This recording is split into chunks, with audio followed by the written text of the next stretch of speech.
നമസ്കാരം. സ്മാർട്ട് ഫോണുകളിൽ ഉപയോഗിക്കുന്ന ഓപ്പറേറ്റിംഗ് സിസ്റ്റത്തെ പറ്റി നമുക്ക് പരിചയപ്പെടാം. എന്താണ് സ്മാർട്ട് ഫോൺ OS?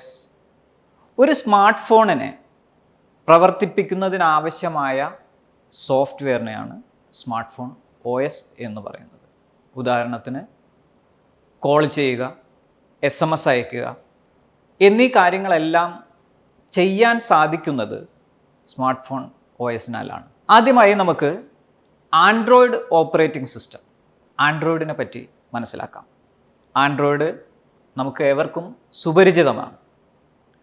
എല്ലാ കമ്പനികളിലും, ഉദാഹരണത്തിന് സാംസങ്, OnePlus, ഈ കമ്പനികളുടെ എല്ലാം സ്മാർട്ട് ഫോണുകളിൽ ഇന്ന് നമ്മൾ ആൻഡ്രോയിഡ് ഓപ്പറേറ്റിംഗ് സിസ്റ്റം ഉപയോഗിക്കുന്നുണ്ട്.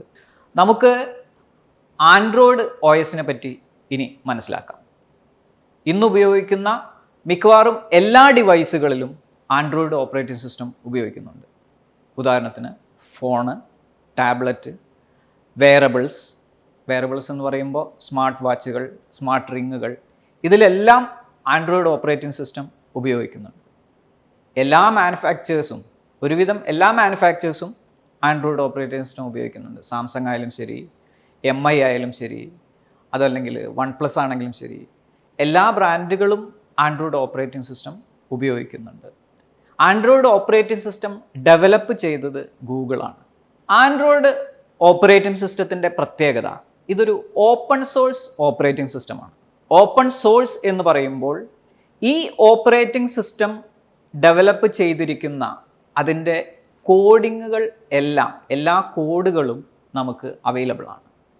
നമുക്ക് ഓൺലൈനിൽ കയറി ഈ സോഴ്സ് കോഡ് ഡൗൺലോഡ് ചെയ്ത് വേണമെങ്കിൽ നമുക്ക് നമ്മുടേതായ രീതിയിൽ കസ്റ്റമൈസ് ചെയ്തെടുക്കാൻ സാധിക്കും. മിക്കവാറും എല്ലാ ബ്രാൻഡുകളും ഇതുപോലെ തന്നെയാണ് ചെയ്യുന്നത്.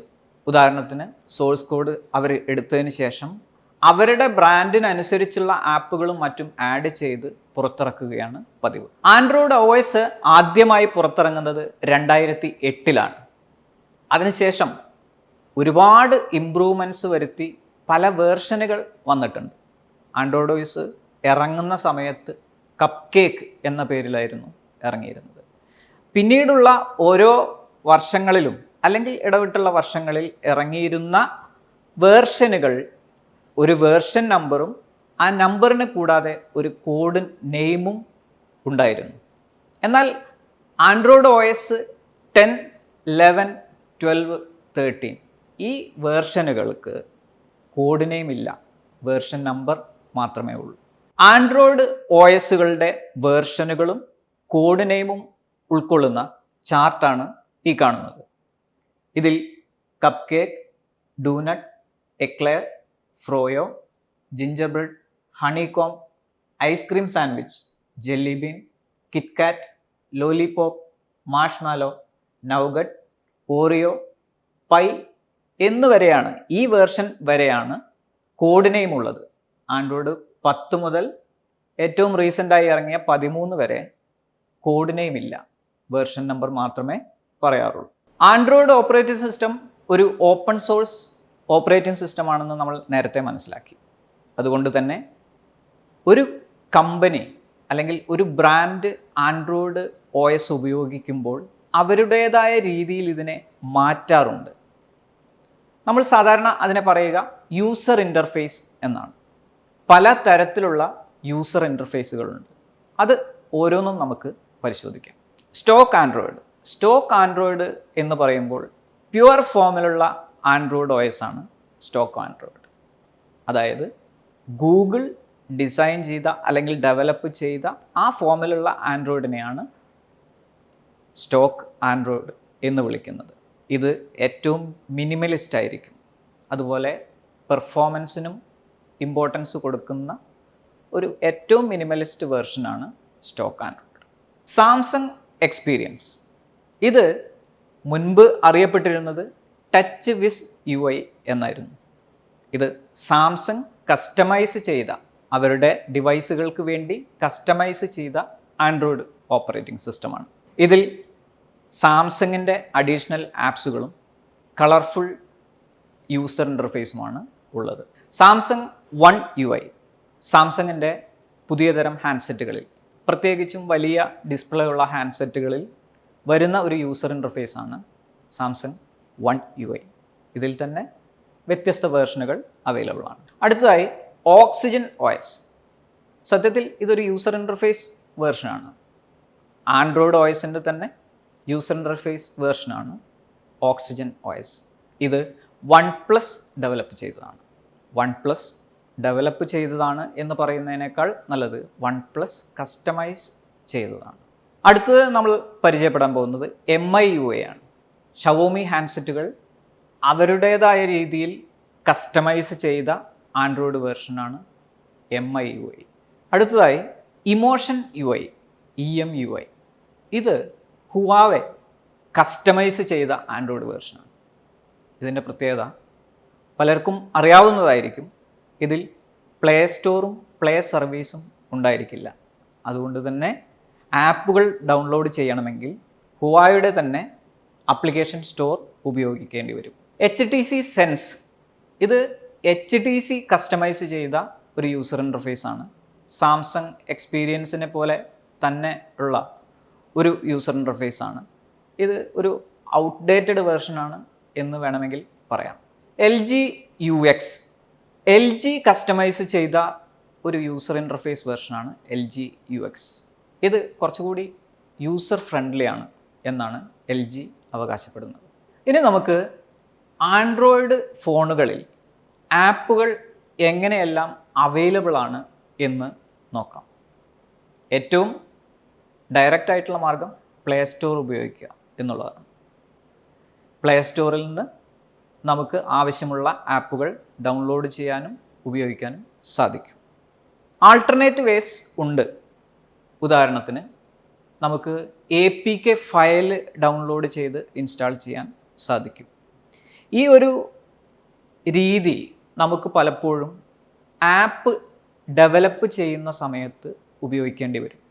കാരണം നമ്മളൊരു ആപ്പ് ഡെവലപ്പ് ചെയ്യുന്നു, അത് APK ഫോമിലേക്ക് കൺവേർട്ട് ചെയ്തതിന് ശേഷം നമുക്ക് ഫോണിൽ കോപ്പി ചെയ്ത് APK ഫയൽ കോപ്പി ചെയ്ത് ഇൻസ്റ്റാൾ ചെയ്ത് ഉപയോഗിക്കാം, അല്ലെങ്കിൽ ടെസ്റ്റ് ചെയ്യാം. മറ്റൊരു സോഴ്സാണ് തേർഡ് പാർട്ടി ആപ്പ് സ്റ്റോർ. സത്യത്തിൽ ഈ തേർഡ് പാർട്ടി ആപ്പ് സ്റ്റോർ എന്ന് പറയുമ്പോഴും APK ഫയലാണ് ഡൗൺലോഡ് ആവുന്നത്.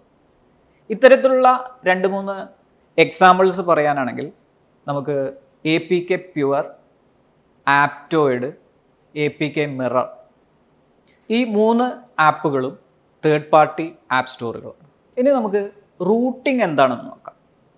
ഒരു ആൻഡ്രോയിഡ് ഹാൻഡ്സെറ്റിൻ്റെ അഡ്മിനിസ്ട്രേറ്റീവ് പ്രിവിലേജ് ഉപയോഗിക്കാൻ കഴിയുന്ന അവസ്ഥയിലേക്ക് ഒരു ഫോണിനെ എത്തിക്കുന്ന പ്രോസസ്സിനെയാണ് റൂട്ടിംഗ് എന്ന് പറയുന്നത്. ഇത് ചെയ്തു കഴിഞ്ഞാൽ ഓപ്പറേറ്റിംഗ് സിസ്റ്റത്തിൻ്റെ ഡീപ്പറായിട്ടുള്ള ഫയലുകളെ ആക്സസ് ചെയ്യാൻ സാധിക്കും. ഇനി നമുക്ക് എന്തിനൊക്കെ വേണ്ടിയാണ് റൂട്ടിംഗ് ചെയ്യുന്നത് എന്ന് പരിശോധിക്കാം. അതിലാദ്യമായിട്ട് വരുന്നത് ഇൻസ്റ്റാളിംഗ് കസ്റ്റം റോംസ്.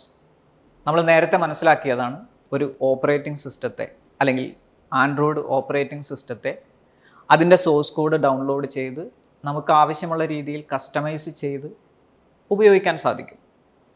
ഈ പ്രോസസ്സ് തന്നെ നമ്മളിപ്പോൾ ഒരു ഫോൺ വാങ്ങി, ഏതെങ്കിലും ഒരു കമ്പനിയുടെ ഫോൺ വാങ്ങി ഉപയോഗിക്കുകയാണ്. നമുക്ക് അതിൻ്റെ ആൻഡ്രോയിഡ് OS ഇഷ്ടമായില്ല എങ്കിൽ നമുക്കതിനെ കസ്റ്റമൈസ് ചെയ്ത് നമുക്ക് ഇഷ്ടമുള്ള രീതിയിലാക്കി ഉപയോഗിക്കാൻ സാധിക്കും. ഇത് റൂട്ടിംഗ് ചെയ്ത ഹാൻഡ്സെറ്റുകളിൽ മാത്രമേ ഇൻസ്റ്റാൾ ചെയ്യാൻ കഴിയുകയുള്ളൂ. അടുത്ത ഒരു ആപ്ലിക്കേഷൻ, അതായത് റൂട്ടിങ്ങിൻ്റെ മറ്റൊരു ഉപയോഗം എന്ന് പറഞ്ഞാൽ ബ്ലോട്ട്വെയർസിനെ ഒഴിവാക്കുക. ബ്ലോട്ട്വെയർ നമ്മളെല്ലാവരും ഫേസ് ചെയ്യുന്ന ഒരു ബുദ്ധിമുട്ടാണ്. ബ്ലോട്ട്വെയർ എന്ന് പറഞ്ഞു കഴിഞ്ഞിട്ടുണ്ടെങ്കിൽ ഒന്നുമില്ല, നമ്മളുടെ ഫോണുകളിൽ നമുക്ക് ആവശ്യമില്ലാത്ത, അൺഇൻസ്റ്റാൾ ചെയ്യാൻ പറ്റാത്ത സോഫ്റ്റ്വെയറിനെയാണ് ബ്ലോട്ട്വെയർ എന്ന് പറയുന്നത്. അത് നമുക്ക് അൺഇൻസ്റ്റാൾ ചെയ്യാൻ, നോർമലി അൺഇൻസ്റ്റാൾ ചെയ്യാൻ സാധിക്കില്ല. എന്നാൽ ഒരു റൂട്ടഡ് ഹാൻഡ്സെറ്റിൽ നിന്നും നമുക്ക് അനായാസം ഈ ബ്ലോട്ട്വെയറുകളെ അല്ലെങ്കിൽ നമുക്ക് ആവശ്യമില്ലാത്ത സോഫ്റ്റ്വെയറിനെ അൺഇൻസ്റ്റാൾ ചെയ്യാൻ, അങ്ങനെ അൺഇൻസ്റ്റാൾ ചെയ്യാനും അങ്ങനെ കൂടുതൽ സ്പേസ് ഉണ്ടാക്കാനും സാധിക്കും. റൂട്ടിങ്ങിൻ്റെ അടുത്ത ഒരു ഉപയോഗമാണ് കസ്റ്റമൈസ് ചെയ്യാൻ. ഇപ്പോൾ നമുക്ക് വേണമെങ്കിൽ നമുക്ക് മറ്റൊരു തീമിലേക്ക് ഫോണിനെ മാറ്റാം, അതല്ലെങ്കിൽ മറ്റൊരു ഫോണ്ടിലേക്ക് മാറ്റാം, അല്ലെങ്കിൽ മറ്റൊരു ഐക്കൺ ഉപയോഗിക്കാം, അല്ലെങ്കിൽ ഐക്കൺ പാക്സ് ഉപയോഗിക്കാം. ഇത്തരം കാര്യങ്ങളെല്ലാം ചെയ്യണമെങ്കിൽ ഹാൻഡ്സെറ്റ് റൂട്ട് ചെയ്തിരിക്കണം. എന്നാൽ പുതുതായി വരുന്ന ചില ഹാൻഡ്സെറ്റുകളിൽ ലിമിറ്റഡ് ആയിട്ടുള്ള ഈ തീംസും മറ്റ് ഫോണ്ട് പാക്കേജുകളുമൊക്കെ വരുന്നുണ്ട്. റൂട്ടിങ്ങിൻ്റെ അടുത്തൊരു ഉപയോഗമാണ് പെർഫോമൻസ് വർദ്ധിപ്പിക്കുക. ഒരു ഫോണിൻ്റെ പെർഫോമൻസ് വർദ്ധിപ്പിക്കാൻ എങ്ങനെ റൂട്ടിംഗ് സഹായിക്കും എന്ന് നമുക്ക് നോക്കാം. ചില ആപ്ലിക്കേഷനുകൾ ഇൻസ്റ്റാൾ ചെയ്തതിന് ശേഷം, അതായത് റൂട്ടിംഗ് ചെയ്തതിന് ശേഷം ചില ആപ്ലിക്കേഷനുകൾ ഇൻസ്റ്റാൾ ചെയ്തതിന് ശേഷം ആ ആപ്പുകളിൽ നിന്നും പ്രത്യേക സെറ്റിങ്സുകൾ വഴി സിസ്റ്റത്തിൻ്റെ പെർഫോമൻസ് വർദ്ധിപ്പിക്കാം. ഫാസ്റ്ററായിട്ട് ഡിവൈസ് വർക്ക് ചെയ്യണമെങ്കിൽ ഓവർ ക്ലോക്കിംഗ് എന്ന് പറയുന്ന മെത്തേഡും ഉപയോഗിക്കാം. ഓവർ ക്ലോക്കിംഗ് എന്ന് പറയുമ്പോൾ നമുക്കറിയാം, ഒരു കമ്പ്യൂട്ടർ വർക്ക് ചെയ്യണമെങ്കിൽ ആ CPU-വിന് ഒരു ക്ലോക്ക് കൊടുക്കും. നമ്മുടെ ആൻഡ്രോയിഡ് ഡിവൈസുകളും ഒരു കമ്പ്യൂട്ടർ പോലെ തന്നെ വർക്ക് ചെയ്യുന്നതുകൊണ്ട് അതിനും ഒരു ക്ലോക്ക് സ്പീഡുണ്ട്. എന്നാൽ ഈ ക്ലോക്ക് സ്പീഡ് വർദ്ധിപ്പിച്ചാൽ സിസ്റ്റത്തിൻ്റെ സ്പീഡും പെർഫോമൻസും വർദ്ധിക്കും. എന്നാൽ ചില ഡിസഡ്വാൻറ്റേജസ് ഇതിനുണ്ട്. ഉദാഹരണത്തിന് ബാറ്ററി ബാക്കപ്പ് കുറയുക പോലുള്ള ഡിസഡ്വാൻറ്റേജസും ഇതിനുണ്ട്. എന്നാൽ പെർഫോമൻസിന് മുൻതൂക്കം നൽകുന്ന ഒരാളെ സംബന്ധിച്ച് ഓവർ ക്ലോക്കിംഗ് നല്ലൊരു മാർഗമാണ്. റൂട്ടിങ്ങിൻ്റെ മറ്റൊരു ഉപയോഗമാണ് ബാറ്ററി ലൈഫ് വർദ്ധിപ്പിക്കുക. എങ്ങനെ നമുക്ക് ബാറ്ററി ലൈഫ് റൂട്ടിങ്ങിലൂടെ വർദ്ധിപ്പിക്കാൻ സാധിക്കും? നമുക്കറിയാം, പല ആപ്പുകളും ബാക്ക്ഗ്രൗണ്ടിൽ റൺ ചെയ്യുന്ന ആപ്പുകൾ ഉണ്ടായിരിക്കും. ഇതിൽ സിസ്റ്റം ആപ്പുകളും ഉണ്ടായിരിക്കും. എന്നാൽ നമുക്ക് ആവശ്യമില്ലാത്ത സിസ്റ്റം ആപ്പുകളെ മറ്റ് ആപ്പുകൾ, സ്പെഷ്യലായിട്ട് ഡിസൈൻ ചെയ്ത ആപ്പുകൾ ഉപയോഗിച്ച് റൂട്ട് ചെയ്ത ഹാൻഡ്സെറ്റുകളിൽ നിന്നും ഒഴിവാക്കാനും അങ്ങനെ ബാറ്ററി ഡ്രെയിൻ ചെയ്യുന്നത് കുറയ്ക്കാനും അതുവഴി ബാറ്ററി ബാക്കപ്പ് വർദ്ധിപ്പിക്കാനും സാധിക്കും. അടുത്തത് ബാക്കപ്പ് ആൻഡ് റീസ്റ്റോർ ആണ്. ഒരു ഹാൻഡ്സെറ്റിൽ ഓപ്പറേറ്റിംഗ് സിസ്റ്റവും കൂടാതെ ആപ്പുകളും ഈ ആപ്പുകളുമായി ബന്ധപ്പെട്ട ഡാറ്റകളും ഉണ്ടായിരിക്കും. ഉദാഹരണത്തിന് ഗെയിമൊക്കെ കളിക്കുന്ന ആളുകളാണെങ്കിൽ അവർ എത്ര ലെവൽ വരെ ഗെയിം കളിച്ചു, എത്ര സ്കോർ ചെയ്തു എന്നുള്ള ഡാറ്റകളൊക്കെ ഉണ്ടായിരിക്കും. ഗെയിം ഒരു എക്സാമ്പിൾ പറഞ്ഞു എന്ന് മാത്രം. എല്ലാ ആപ്പുകളും ആ ആപ്പുകൾക്ക് സപ്പോർട്ടിംഗ് ആയിട്ടുള്ള ഡാറ്റകൾ സേവ് ചെയ്ത് വെക്കുന്നുണ്ടാവും. ഇങ്ങനെ ഒരു റൂട്ട് ചെയ്ത ഹാൻഡ്സെറ്റിൽ നിന്ന് നമുക്ക് ഈ എൻ്റയർ ഡാറ്റ ബാക്കപ്പ് ചെയ്ത് വെക്കാനും പിന്നീട് ആവശ്യമെങ്കിൽ ഈ എൻ്റയർ ഡാറ്റ തിരിച്ച് റീസ്റ്റോർ ചെയ്യാനും സാധിക്കും. റൂട്ടിങ്ങിൻ്റെ ഉപയോഗങ്ങൾ നമ്മൾ മനസ്സിലാക്കി. ഈ റൂട്ടിങ്ങിന് മറ്റ് ചില പോരായ്മകളുമുണ്ട്. റൂട്ട് ചെയ്ത ഒരു ഹാൻഡ്സെറ്റിൽ ഒരു ആപ്പോ സർവീസോ ഉപയോഗിച്ച് ഓപ്പറേറ്റിംഗ് സിസ്റ്റം ലെവലിലേക്ക് ആക്സസ് നേടിയതിന് ശേഷം സിസ്റ്റം ഫയലുകളെ ചേഞ്ചസ് വരുത്താനും സാധിക്കും. ഇത് ചിലപ്പോൾ സിസ്റ്റം പ്രവർത്തിക്കാതിരിക്കാൻ അല്ലെങ്കിൽ സിസ്റ്റത്തിൻ്റെ യഥാർത്ഥ രീതിയിലുള്ള പ്രവർത്തനത്തിന് തടസ്സമാവാനും കാരണമാവും. അതുപോലെ തന്നെ ഒരു ഹാക്കർ വിചാരിച്ചു കഴിഞ്ഞാൽ ഇതിലേക്ക് ഒരു ആപ്പിനെ ഇഞ്ചക്റ്റ് ചെയ്യാനും ഏതെങ്കിലും ഒരു മീഡിയത്തിലൂടെ ഒരു ആപ്പിനെ ഇഞ്ചക്റ്റ് ചെയ്യാനും അതുവഴി നമ്മുടെ പേഴ്സണൽ ഡാറ്റ ലീക്ക് ഔട്ട് ചെയ്യാനും അയാൾക്ക് സാധിക്കും. അതുപോലെ തന്നെ റൂട്ട് ചെയ്ത ഹാൻഡ്സെറ്റുകൾക്ക് വാറണ്ടി നഷ്ടപ്പെടും. അടുത്തതായി നമ്മൾ മനസ്സിലാക്കാൻ പോകുന്നത് iOS-നെ കുറിച്ചാണ്. iOS ഡെവലപ്പ് ചെയ്തിരിക്കുന്നത് ആപ്പിൾ കമ്പനിയാണ്. അവരുടെ ഐഫോൺ, ഐപാഡ്, ഐപോഡ് ടച്ച് തുടങ്ങിയ ഡിവൈസുകളിലെല്ലാം ഉപയോഗിക്കുന്നത് iOS ആണ്. iOS ഒരു ക്ലോസ്ഡ് സോഴ്സ് ഓപ്പറേറ്റിംഗ് സിസ്റ്റമാണ്. അതായത് നമുക്ക് ആ സോഴ്സ്, ആ ഓപ്പറേറ്റിംഗ് സിസ്റ്റത്തിൻ്റെ സോഴ്സ് എടുത്ത് മാറ്റം വരുത്തി ആൻഡ്രോയിഡ് പോലെ ഉപയോഗിക്കാൻ സാധ്യമല്ല. ഇതിൻ്റെ സോഴ്സ് കോഡ് ആപ്പിളിന് മാത്രം സ്വന്തമാണ്. മറ്റ് OS-കളെ പോലെ തന്നെ iOS-ലും വിവിധ വേർഷനുകളുണ്ട്. ആദ്യമായി പുറത്തിറങ്ങിയത് 2007-ലാണ്. പുതിയ പുതിയ ഫീച്ചേഴ്സും മറ്റുമായി ഓരോ വർഷവും iOS പുതുക്കിക്കൊണ്ടിരിക്കുന്നു. ഏറ്റവും അവസാനം പുറത്തിറങ്ങിയ വേർഷൻ അല്ലെങ്കിൽ 2022-ൽ പുറത്തിറങ്ങിയ വേർഷൻ 16 ആണ്. iOS-ൽ ആപ്പിൻ്റെ ഒഫീഷ്യൽ സോഴ്സ് ആപ്പ് സ്റ്റോറാണ്. ഇനി നമുക്ക് ജെയിൽ ബ്രേക്കിംഗ് എന്താണെന്ന് മനസ്സിലാക്കാം. നമ്മൾ ആൻഡ്രോയിഡിൽ റൂട്ടിംഗ് മനസ്സിലാക്കിയതാണ്. ഏകദേശം അതിനോട് സാമ്യമുള്ള ഒരു പ്രോസസ്സ് തന്നെയാണ് ജെയിൽ ബ്രേക്കിംഗ്. അതായത് ഓപ്പറേറ്റിംഗ് സിസ്റ്റത്തിൻ്റെ ഡീപ്പർ ലെവലിലേക്ക് ഇറങ്ങിച്ചെന്ന് സിസ്റ്റം ഫയലുകളെ ആക്സസ് ചെയ്യാനുള്ള ആ ഒരു പവർ ഉണ്ടാക്കുന്ന പ്രോസസ്സാണ് ജെയിൽ ബ്രേക്കിംഗ്.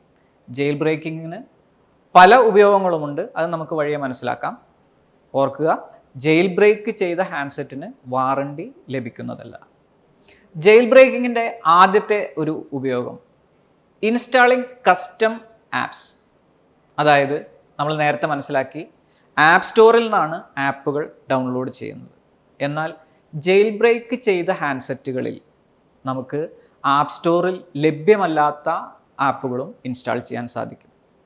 ചില ഐഫോണുകളിൽ റീജിയൺ വൈസ് ആയിരിക്കും ആപ്പുകൾ ലഭ്യമാവുക. ഉദാഹരണത്തിന് ഇപ്പോൾ ഇന്ത്യയിൽ പുറത്തിറക്കിയ ഒരു ഐഫോണിൽ യൂറോപ്പിൽ ലഭ്യമായ ആപ്പുകൾ ലഭിക്കണമെന്നില്ല. എന്നാൽ ജെയിൽ ബ്രേക്ക് ചെയ്ത ഒരു ഹാൻഡ്സെറ്റിൽ നമുക്ക് വേണമെങ്കിൽ അത്തരം ആപ്പുകളും ഇൻസ്റ്റാൾ ചെയ്യാൻ സാധിക്കും. iOS-ൽ ജെയിൽ ബ്രേക്ക് കൊണ്ടുള്ള മറ്റൊരു ഗുണം കസ്റ്റമൈസേഷൻ കൂടുതൽ സാധ്യമാകും.